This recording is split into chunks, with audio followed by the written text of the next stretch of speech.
ಶ್ರೀ ಗುರುಭ್ಯೋ ನಮಃ. ವೇದಿಕೆ ಮೇಲೆ ಉಪಸ್ಥಿತರಿರುವ ಗಣ್ಯರಿಗೆ ನಮಸ್ಕಾರ.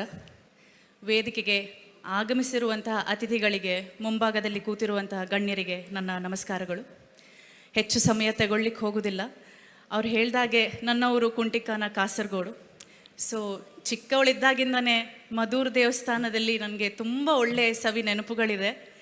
ಹುಟ್ಟಿದಾಗಿಂದ ಎಲ್ಲಿ ಬರ್ತಾನೇ ಇದ್ದೀನಿ. ಅಜ್ಜನ ಮನೆಗೆ ಬಂದಾಗ ಒಂದು ದರ್ಶನ ಮಾಡೇ ಹೋಗ್ತೀನಿ.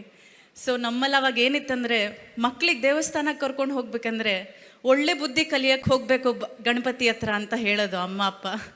ಸೊ ಈಗಲೂ ಸಹ ಒಳ್ಳೆ ಬುದ್ಧಿ ಕಲಿಯಕ್ಕೆ ಹೋಗ್ಬೇಕಂದ್ರೆ ಗಣಪತಿ ಹತ್ರ ಹೋಗಿ ಒಂದು ನಮಸ್ಕಾರ ಮಾಡಿ ಬರಲೇಬೇಕು ಅಂತ. ಸೊ ಅದನ್ನು ನಾನು ಈಗಲೂ ಸಹ ಮಾಡ್ತಾ ಇದ್ದೇನೆ.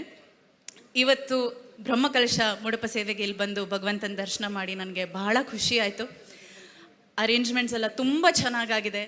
ನೋಡೋಕ್ಕೂ ನನಗೆ ಬಹಳ ಅಷ್ಟು ಖುಷಿ ಆಯಿತು. ಅಲ್ಲಿ ಸಣ್ಣ ಸಣ್ಣ ಬಾಳೆ ಗೊಂಚಲು ಎಲ್ಲ ಡೀಟೇಲಲ್ಲಿ ಅಷ್ಟು ಅವರು ಮನಸ್ಸು ಹಾಕಿ ಅಷ್ಟು ಹಾರ್ಡ್ ವರ್ಕ್ ಮಾಡಿ ಕಾರ್ಯಕರ್ತರು ಅವರ ಸೇವೆನ ಭಗವಂತನಿಗೆ ಸಲ್ಲಿಸಿದ್ದಾರೆ. ಸೊ ಅವರಿಗೊಂದು ಜೋರಾದ ಚಪ್ಪಾಳೆ ನೀವೆಲ್ಲರೂ ತಟ್ಟಬೇಕು ಅಂತ ನಾನು ಕೇಳ್ಕೊಳ್ತೇನೆ.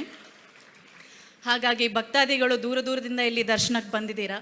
ನಿಮ್ಮ ಆಸೆಗಳು, ನಿಮ್ಮ ಆಕಾಂಕ್ಷೆಗಳು ಆ ಭಗವಂತ ಈಡೇರಿಸಲಿ ಅಂತ ಹೇಳ್ತಾ ನಂದೆರಡು ಮಾತುಗಳನ್ನು ಮುಗಿಸ್ತೇನೆ. ಧನ್ಯವಾದಗಳು.